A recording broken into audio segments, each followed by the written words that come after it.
mentioned, I'm the horticulture and natural resources educator with Cooperative Extension in Chenango County. I'm also on the statewide invasive species team, and emerald ash borer is a problem insect that I've been working on for a couple of years with some folks at Cornell, and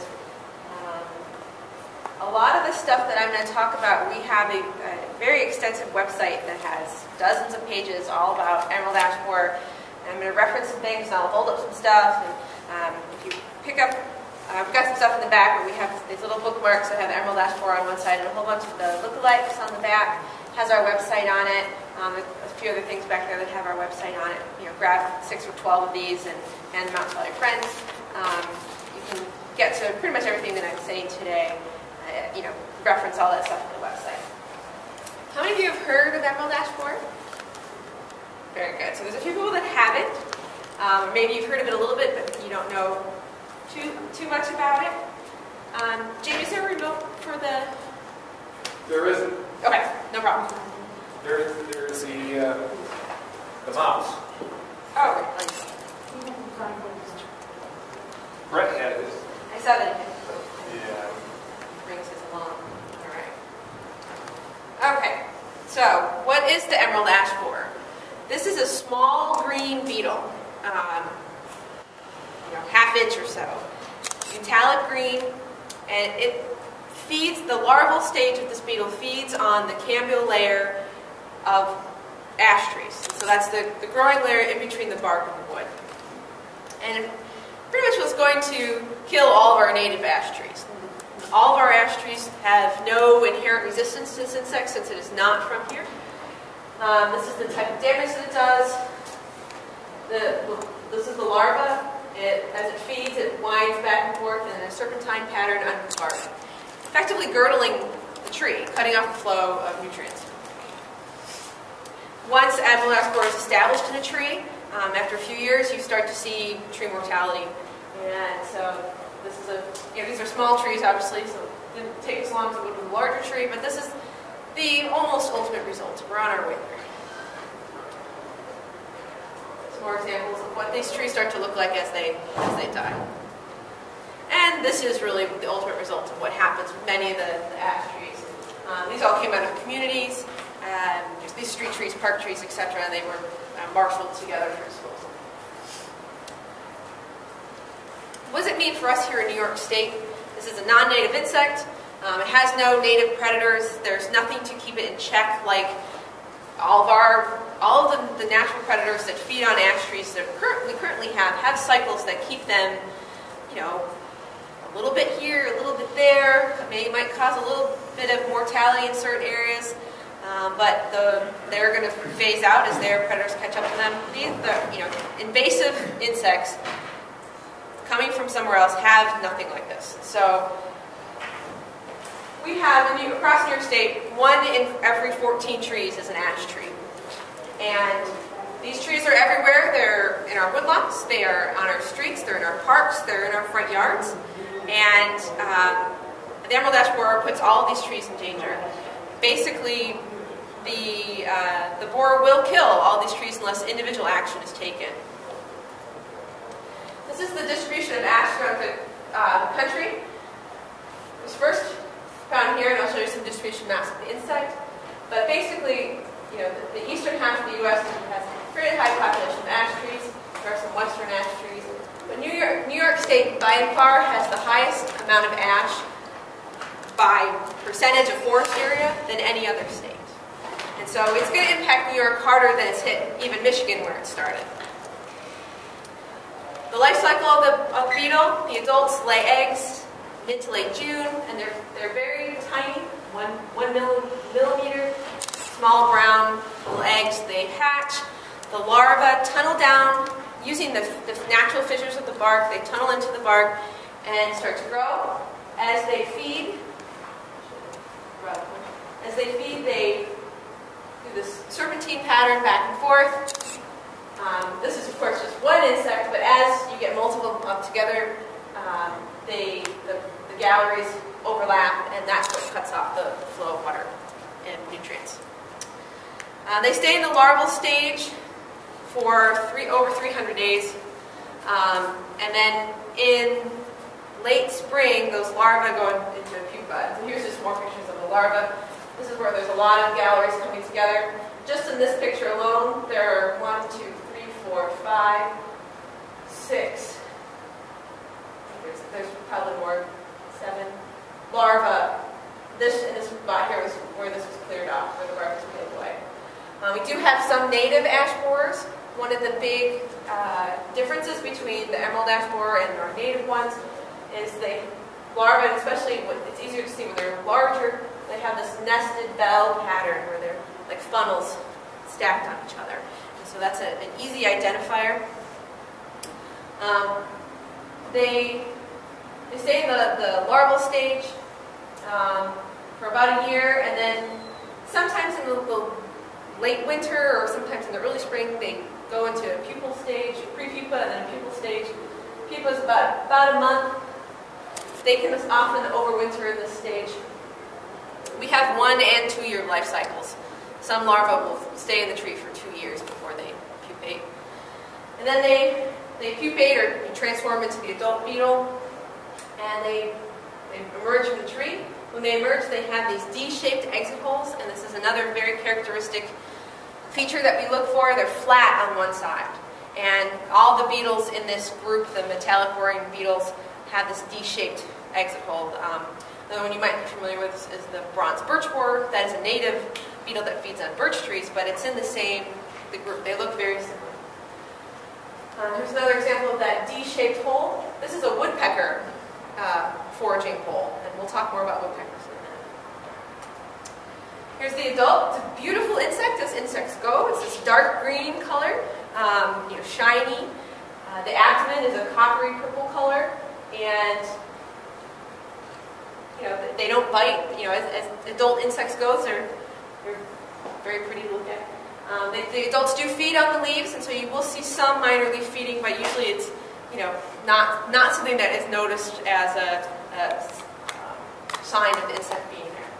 They emerge in early summer. They will feed. They'll feed for 2 to 3 weeks and mate, and the female can lay between 60 to 90 eggs. And after she's done laying her eggs, she dies, and the whole cycle repeats itself. As I mentioned before, these are some very typical things that we look for, these D-shaped exit holes, this S-pattern gallery. If you do firewood, and ash is a great firewood tree, this is the kind of thing you should look for at every tree that you cut down. For standing trees, we're looking more at some of the symptoms of, often it's any pest problem that ash have. Sometimes we'll have these epicormic sprouts, these suckers will come out as a stress response from the ash tree, and we see dieback in the canopy. So those, if you just see that might be emerald ash borer, it might be ash yellows, it might be frost damage, it might be root compaction damage. But one of the other big ones that we look for is this excessive woodpecker activity. The woodpeckers will come along and flake off the outer layer of the bark and go after those larvae in the tree. Emerald ash borer was first detected near Detroit in 2002, probably established in the mid-1990s, and most likely hitchhiked to the U.S. on solid wood packing materials from Asia. So far, it's in 15 states, 2 provinces, and primary long-range movement is by human-aided mechanisms, either by firewood, nursery stock, or other ash wood product movement.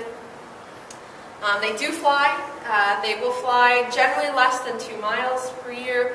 There are always a few that will fly farther, but the long-distance movement is generally not from the insect itself.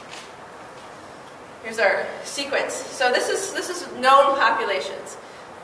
This is 2003, after the year after the first infestation was discovered, and it went undiscovered for many years, or unidentified for many years in the Detroit area, because ash trees in general have a lot of issues, and so they saw this little green beetle in these trees and thought, this type of insect is normally what we consider a secondary pest. It comes in after a tree is stressed, and that's, if you think of bronze birch borer, we see that insect after the tree has been damaged by snow or at the end of its life or something like that.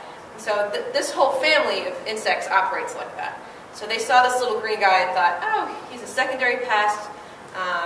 This can't be our problem. But the trees continued to die. They couldn't find anything else, and they went back and re-examined that this little guy really was causing all this damage. And so we had a pretty large population of it before we realized that this was the problem. And just in a couple years, the insect had probably spread way beyond this before then, but these are the, when they discovered the populations. So this is how the population grows. This is when we find out about it. In 2006, it had spread to 5 states, and Ontario. This was a deliberate transfer of nursery stock out of the quarantine zone in Michigan. The company that did that was promptly put out of business by APHIS. 2008, first was discovered in Illinois and in Pennsylvania. 2009 was our first infestation in known infestation in New York. It was in the Randolph area. They estimated it had been there 5-7 years before it was discovered. This site is right off of 17/86, and very likely could have, the insect itself could have hitchhiked, or there's a truck stop nearby. I'm not really sure on how all these things happen, but there's a little bit of gap here from other known infestations. 2010, early 2010, some filling in of some of the other states, the Minneapolis-St. Paul area, the area outside of Chicago is growing. By the end of 2010, we had discovered many more sites in New York State. The western half of New York had 4 additional sites, and then we discovered a large population in Kingston area, Ulster, and Greene counties.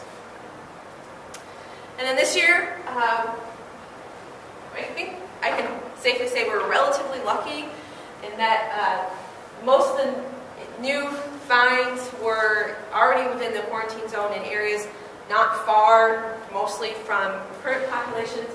And then we had 2 finds in Albany and in Orange County that was just 1 insect in 1 trap. They're still looking for trees. So if they are infestations, they're small.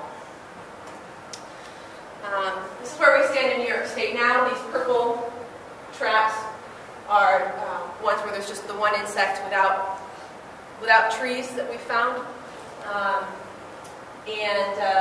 This is our large infestation. We have 1 really large infestation and a few that are mid-size infestations. And so what do we need you guys to do? It's know what to look for when you're out in the woods, and how you can, if we can find this thing early, we can get in there and get rid of those trees that are infested, try to keep each localized infestation small, keep it from spreading. So I'll just go over all these things. When we have this, our infestation split into 3 tiers. Tier 1 is considered to be an early infestation. This is a low-level infestation. Only a few trees are known to be infested. Tier 3 is a heavy infestation, and that's like our Kingston area infestation, which is 65 square miles of known infested trees, versus maybe a dozen known or less known infested trees.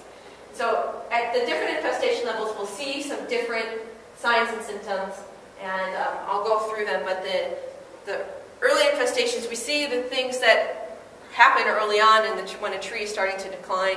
Some bark splitting, we do see some woodpecker foraging, and as more trees are becoming more heavily infested, we see the canopy fittings start to come out more woodpecker foraging, and a lot more of the epicormic sprouts. This is bark splitting. What happens is when the eggs hatch, the larvae tunnel down into the bark and start to feed. That kills the bark, the living tissue right above those galleries, and so as the tree grows and adds a layer of new wood, nothing is added here, and so often it'll split, just like any other kind of damage. And so this is often a sign of when there's just a few insects in the tree. And you can see, here's one where some of it's been peeled back, and you can see the galleries underneath. The problem with this is that this is really hard to spot. in a tree. And again, ash can have a lot of different issues going for them. And so this is something to be on the lookout for, but it may not be something that you readily see. You're not going to probably see it on most trees anyway, since the emerald ash borer infestations generally start in the upper third of a canopy. And so if you're looking at 70-foot tall forest trees, unless you're really trained with binoculars on what to look for, it can be challenging. This is woodpecker foraging, and now is a great time to go out and look for woodpecker foraging. What they do, as I mentioned, they flake off the outer layer of the bark and expose the kind of the mid layer, the under layer of the bark, which is this blonde color. So you often hear this referred to as blonding. And so you can see that driving down the highway. And then if you stop and look, if you see them where they've actually, gone in and looked and pulled, put these little holes in where they potentially pulled out something. This is a really good indication that those trees are infested, and when we have known infestations, we are out this time of year looking for these trees, outside of the trees that we already know about. So if you live near an infestation, this would be the time to, go out and take a look at what you see. Just to train your eye on what this looks like. The woodpeckers do this to a number of different trees. I see this a lot on elms that have bark beetles in them, and ash and elm often grow in the same kind of conditions, so I've been known to pull over and look at some elm. But as the infestation progresses, the beetles have been in the tree for 3 or 4 or 5 years, you start to see this canopy thinning. Canopy thinning is really, the individual leaves don't drop off, but you have smaller leaves and smaller leaflets. So they're just this less overall leaf area. And, they start to look kind of airy, they look sickly. We'll often see this epicormic or water sprouting. It can become in 2 different forms. If you're working with green ash, it tends to be at the base. With white ash, it tends to be along the trunk, and not as profuse looking as it does with green ash. But again, this can be a sign or a symptom of a dozen other things as well. Tree death, once infestation gets going, tends to be a couple of years. If it's really heavy infestation, it can, 2 years will be probably it. Infestations in the Midwest are lasting for 10, 11, 12 years. So we don't really know how long an infestation in an area can sustain itself. How long is it until EAB is really out of there and moved on? We're still kind of on the verge of finding that out. So what do we need to do? This is not an insect that we can eradicate. This is a managed insect. And so our goal is really to slow down ash mortality. And so we use this SLAM theory. And as 2 main tenets, one is to survey, look for it, get early detection, having people go out and look for those signs and symptoms that we just went over, and then we also use our monitoring system of the purple prism traps of girdle trees as a more formalized system. And then once we do find it, we're looking at reducing the known population. So that's going and removing infested trees, destroying emerald ash borers in those trees, and then using clusters of girdle trees to act like a sink. They are attracted to the chemicals that are emitted when you girdle a tree, girdle an ash tree, and so we can draw them in to those girdle trees and then destroy them. We have some other management options that we are looking to kind of put in the toolbox. One of them is, kind of down the road, but that is, do we have any ash trees that are resistant to the emerald ash borer? There are a few trees that are hanging on in, Michigan area, but they're not necessarily what somebody would consider resistant. They are pretty ugly looking trees. But they're looking at doing some breeding with actually black ash and some of the Asian ashes to see if we can kind of hang on to some of our native ash DNA. Biological control is progressing well. We have done some releases in New York State, in the Randolph area, and also in the Kingston area, and we're kind of keeping our fingers crossed. It will take many years and a lot of insects to get that population the population of any biological control up enough to have a severe impact on the level of emerald ash borer. But, you know, could be going. Yes? What are they releasing to cut down on? There's a couple of different parasitoids, and so the ones they're primarily focused on now are wasps who feed on the larva of the emerald ash borer, and then there's another one that feeds on the egg. And so they're not predators, they're parasitoids, and so they lay their eggs on the larva, and then they hatch and feed on them. Is that anything the landowner could get to? Not at this point, and maybe down the road. They're still relatively experimental to see, you know, will they survive in New York? Will they, you know, will we get multiple generations out of that? So it's not to the point, you know, where you can call the catalog and get, you know, like the ladybird beetles or something like that. But maybe down the road, but unfortunately not right now.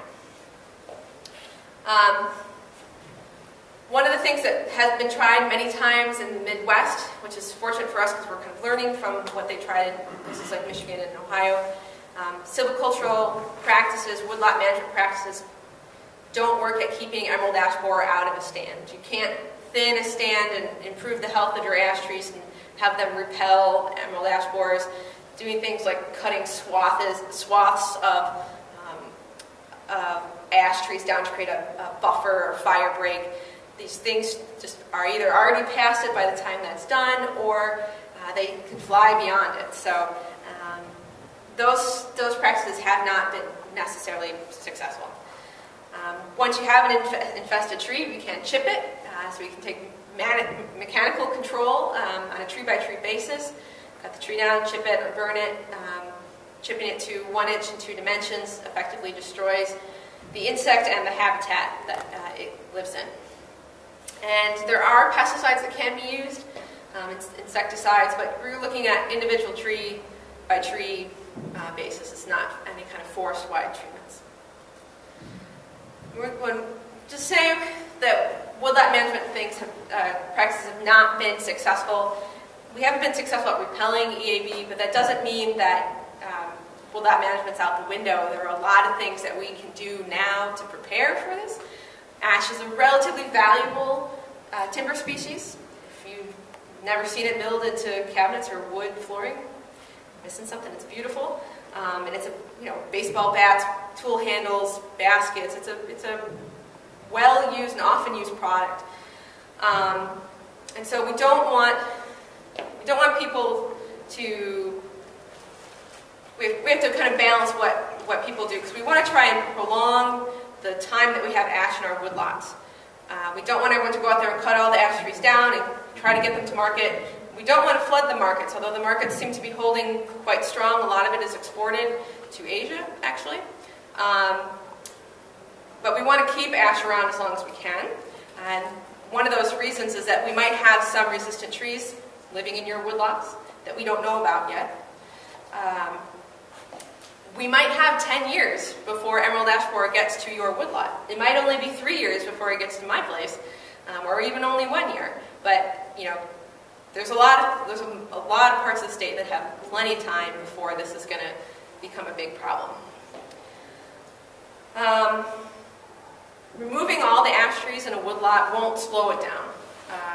You're not going to prevent your neighbor's woodlot from being infested if you cut down every single ash stem out of yours. And so there's no reason to go in there with that kind of mindset.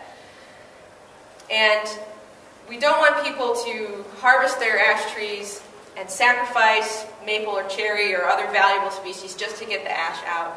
It may not be worth it economically. It may not be worth it environmentally. And so now's really the time to sit down, as Brett was reminding everyone again, writing a plan, making decisions, sit down with a forester, really find out what you have. If you don't have an inventory, you might have 10 really nice ash trees, but if you only have 10 really nice ash trees, it's not worth having somebody go in there and cut them out unless you're going to do it yourself. So those are the kinds of things. Now is the time to think about what you have.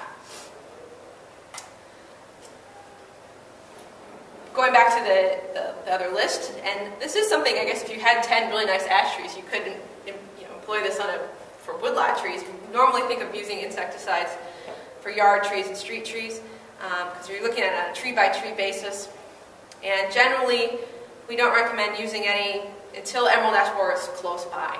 There's one particular chemical that can actually stop emerald ash borer in a tree that's already been infested, and it can be up to 40% gone, and it can bring the tree back. It's a product called triage, and so you can do things like treat your trees preventively, but if you're paying attention, you don't necessarily need to. We have some guidelines. I do have copies of this in the back, but this is also on our website of how close you need to be to an infestation before you really need to think about doing something like pesticide treatments on your trees. And so we have a whole sheet on guidelines on that, and it's based on the size of the infestation and the distance you are from it. There's a lot of different products. Their effectiveness varies, their application schedule varies, their usage varies. And you only want to use them on trees that it's appropriate. These are systemic chemicals. They're taken up through the vascular system, and so if the tree has been damaged or generally old and kind of wind-beaten, it may not be worth doing because it won't have good distribution, and you might end up with part of your tree looking nice and part of your tree still being attacked by emerald ash borer.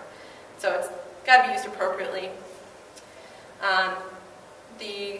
The chemicals that are more potent, of course, have to be applied by a certified pesticide applicator. They're not available for homeowners. Generally, the ones we recommend are injections. There is homeowner available pesticides that are applied through soil drenches. They can be used to kind of prevent an emerald ash borer infestation from taking hold in your tree, but once it's there, it can't. They're not strong enough to stop it if your tree's infested.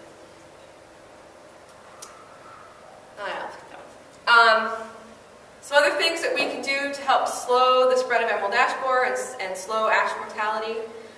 The big one, I'm sure you're all familiar with, the Don't Move Firewood campaign, New York State's firewood movement ban. Emerald ash borer is just one of the insects or one of the pests that we're worried about with this.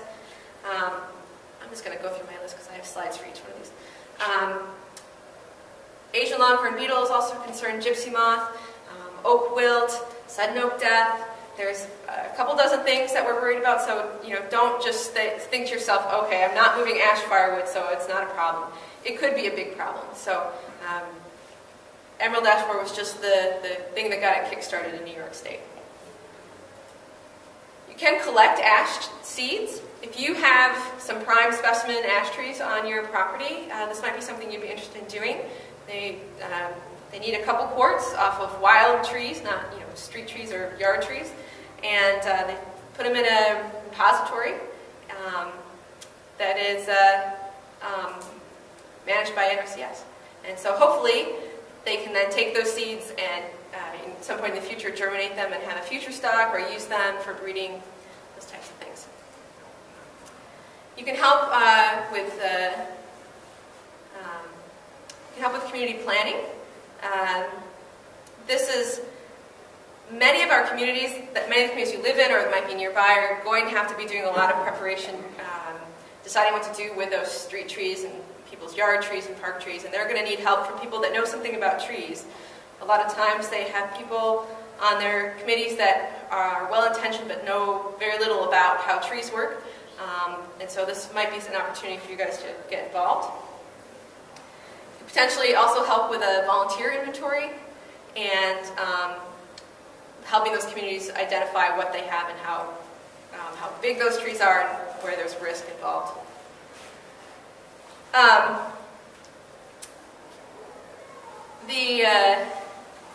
The things you can do in your own woodlot, survey and monitoring. Once you've identified where your ash trees are, keep an eye on some of them, or maybe not all of them, but just a few of them. It can really help us to identify new infestations and delineate currently infested areas. If you're nearby one, you might have outlier populations. And so needing to know the signs and symptoms and how to identify ash trees are pretty important. And we just talked about all those things and identifying signs and symptoms. We have a couple other tools that you can use. One of them is this something called biosurveillance. There is a native wasp that is a hunter of your crested beetles. Emerald ash borer is one of these beetles, and so this wasp, called the Cicercis wasp, goes out and hunts in an area, and if she finds a crested beetle, she brings it back, she stings it, paralyzes it, and puts it in her underground nest and lays an egg on it. And so when her eggs hatch, they feed on the wood-boring beetles. And she'll bring back, dozens of these. And so if we can find these beetles, or find the wasps, we can basically set up a lawn chair and watch them bring in wood-boring beetles. And you can nab the ones that are potential emerald ash borers, and we can send them up to lab to determine whether that's actually what we've got. So it's pretty fascinating to watch. So you can go to cicercis.info and watch videos on this. Where they live in like hard-packed sandy soils, so places like old campgrounds, seldom used ballparks, parking lots. It's pretty fun. And then we have our more formalized monitoring programs like the purple prism traps, which I'm sure you've all seen. They have a sticky substance and a lure on them. They're only somewhat effective. This isn't like an emerald or a Japanese beetle trap where they pull in Japanese beetles from 13 miles around to your little trap. This is there is not a specific lure for an emerald ash borer. They're working on that. And so one of the things that we do is the girdle a tree as well as hang a purple box in it.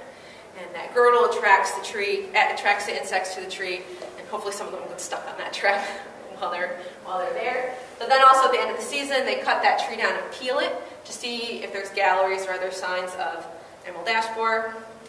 Peeling is a little bit tedious, but it is something that you can do. And so if you are a firewood cutter or motivated, you could girdle a tree and then get yourself a draw knife and peel it at the end of the season to see what you find. And basically peel it off layer by layer. All right, is anyone here in the Catskills area? We have a Catskill PRISM Partnership for Regional Invasive Species Management group that they're running a whole program on this, so there's information in the back. And like I said, we'll often have them in combination, and sometimes they'll put insecticides in those trees as well to really kill whatever's in there and then peel it. So like I said, we are looking for people to monitor and doing these, what we call sentinel trees, where you girdle the tree, and that will hopefully, if there are any emerald ash borer in the area, attract them to those trees, and so they can be little sinks for emerald ash borers. There are a couple websites that have survey methods and monitoring details. The DEC has a really nice webpage that has a whole protocol for how to visually inspect a tree for emerald ash borer, and then they also have a recording mechanism as well as beetledetectives.com, which is an APHIS website. And if you think you find something and you want to know what it is, you do have people that can help you. You can bring in a sample if you catch an insect, or if you have photographs of the trees that you think are showing signs and symptoms. You can bring them in or email to your local extension office, to your local DEC forestry office. You can call the firewood hotline at the DEC. You can call your ag and markets inspector if any of you know your ag and markets inspectors. So there's a lot of folks around that can help. And so just in closing, I'll just show a few pictures of kind of why this is important. And so this is a city street in St. Paul, Minnesota, that's lined with ash trees. And so this is, theoretically one day and then the next day. And so fortunately for us, most of our streets don't look like this as far as that they're all ash, but we do see this in pockets where a whole development would be ash trees. Or all the trees in somebody's yard might be ash trees. And so we won't see this widespread. We will see this, and it'll cause a lot of problems locally when it happens. And then this is a site, one of our sites in New York, that was invested as a 40-acre woodlot outside of Chile. And this is some of the harvesting practices that are going on there. So this is the kind of thing that we want to avoid. What they did at this site was they harvested pretty much every stem of ash, because since it was infested, they wanted to get rid of it, get rid of the known population. and they chipped it. They did have some logs that were timber worthy, and so they were able to take those to a local mill, but this was the procedure. So if we can keep this from happening on too many more sites, that would be very good. So so a lot of people say, okay, so we don't know, maybe it's in my backyard, maybe it's 50 miles from my house, or maybe it's only 200 miles from my house. When should I start to do something? And so that's an excellent question. Less than 1% of New York State's forests are infested with emerald ash borer at this point. So not that much. 10 years ago, that's where Michigan was. Michigan is considered, the whole state is considered generally infested. New York is not in that boat. When we do find an emerald ash borer infestation, it has been there for multiple years. And so we could find, I live in Norwich, we could find an infestation in Norwich next year that has been there for 6 years. And everyone will be like, oh, I'm out of time. But you're not out of time even when it's found. It doesn't move, it's not wildfire, it doesn't move that quickly. But it could be right next door. And so now's the time to really think about what you're going to do. And also things to consider is, even though we have the firewood movement ban, and all the regulations on moving logs in and around quarantine areas, those products are still being moved by people that don't understand or aren't aware of the rules. And so there's that. We still have that vector of possibility. And so this is where we are in New York State. People in this area, outside of the Kingston infestation, probably have the most to worry about. We are starting to see kind of a line forming between Buffalo and Rochester, more or less, kind of throughway-ish. And so those are probably the two areas where there's the highest potential. We have populations in Ontario in a couple of locations as well. And so this map's on our website. These green areas highlight treatment areas. And so if you live within one of these green areas, we're asking you to consider your options when it comes to treating your trees or removing your trees or managing trees, because these properties are high risk. Does anyone want to talk about the quarantine? It's fun stuff. We do have quarantines established. You cannot move ash products out of the quarantine area without really rigid Ag and Markets approvals and paperwork. And so these are quarantine areas. Albany County will probably be added next year to the quarantine. So Albany, Green, Ulster, and Orange, and pretty much everything to the west of Cayuga and Tompkins County is in the ash quarantine. And so this is something you have to take into consideration when you're looking at doing timber harvest. If you're looking at different foresters to work with and they're aligned with particular mills, or if they are aligned with particular loggers who are aligned with mills, crossing this line is really problematic. And so you might have to rearrange your ducks a little bit. So the big messages: slowing the spread of emerald ash borer. Now's the time to take stock of what we have. Know what you have. And if we can detect it early, we can get in and do some removals. And some of our infestations, generally what's been happening with our smaller infestations is the DEC or APHIS or local municipalities have enough money to go in there and remove 10 or 12 trees that are infested. And so if we can catch it at that point, we can keep it from spreading. In areas, Randolph was kind of a well-established one, and so we are seeing that population grow a little bit each year, but it's growing, less than a mile, radially each, So it's not like bowling over, but we are doing a lot of trap trees and these sinks to kind of keep the emerald ash borer close in there. So if we know where it is, we can keep it there. And there's a lot of educational materials available. There's some in the back and a ton on our website. And our website is nys.info, and I should have in there /EAB. That'll take you right to the EAB page. That's our New York Invasive Species Clearinghouse website. And then Cooperative Extension, DEC, and Ag and Markets all have even more stuff. So Are there any questions? Yes, sir. If an infestation is identified on private property, Yes. is there any assistance rendered by the state in removing the infested trees? So the example that I showed earlier, the chili infestation where they were chipping the trees, there is no money for the actual removal.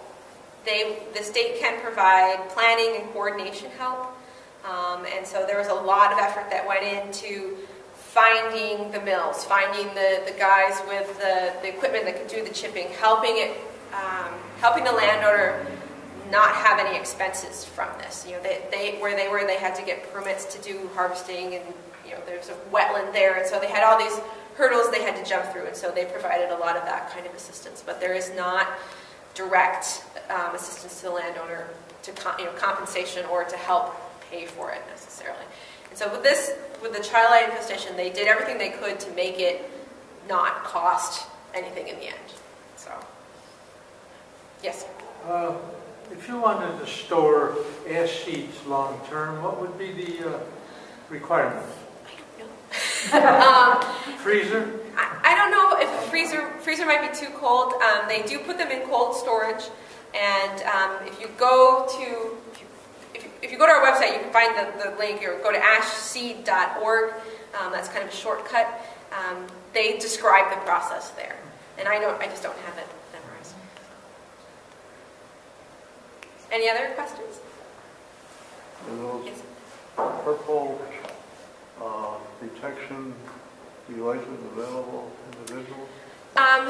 They are not at this point. They are only hung through official monitoring programs through APHIS or the DEC. There is a potential that they will be, but kind of stay tuned for that. They're really, only moderately effective, and so we kind of consider it lucky when one of them catches an insect. So the sentinel trees are really more effective at that kind of thing. A little more labor intensive since you do have to peel all the bark off it, but yeah. Any other questions? Yes, sir. Little D-shaped holes that Yes. you see, they start at the top of the tree and generally work down, so by the time you see them from the ground, they're in rough shape already. Yes, that's a fair assessment. Yeah. We have a grove of ash trees. It seems like last year they leafed out very late. Is that a sign? If the leaves were full size, probably not. Last year, we didn't have, like 2 years ago, we had that really late frost that nipped a lot of stuff. I've seen isolated outbreaks of ash anthracnose, which is a leaf disease, which can kill the leaves when they're young and kind of have that effect that they don't leaf out. In theory, stressed trees are more likely to attract emerald ash borer because they're emitting some of those same chemicals that are emitted when you girdle a tree. So it's not necessarily a sign, but it's good that you're paying attention. And I would, I don't know if you do firewood, it might be worth doing a sentinel tree to see what's going on. Ours were so late that when we looked at the woods, we knew where the grove was, we thought they were already dead. Well, and ash, Everything else was leafed yeah, out. ash They are, were still looking very purplish. yeah, ash are one of the last ones to leaf out, and they'll be one of the first ones to lose their leaves in the fall. So. Yes, sir. I've got 2 on my lawn in Madison County. What's my best option to keep them alive? Yeah, you could do, so fortunately, Madison County, nowhere near there yet. We're looking at, 80, 90 miles to the closest population. So that's good. Maybe by the time they get closer, we'll have other things that can be even more effective. But yeah, you're looking at, once it potentially gets close, you can do some of the preventative insecticides, and when it's even closer, you hire an applicator to come out and inject the trees. Who's the applicators? They always say call, I don't know. Yeah, where we are in central New York, there's not that, rural central New York, there's not that many people that do it. That is an area that we're going to see, we have a need for more, potentially more applicators doing that type of work. In Rochester, Syracuse, Binghamton, there are a few people around, but If farmers have a pesticide license, can they buy the product? no, you have to be certified in 3A to purchase the chemical.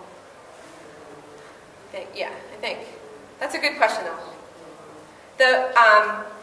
The soil drench can be done by a homeowner. You don't need a license to purchase that.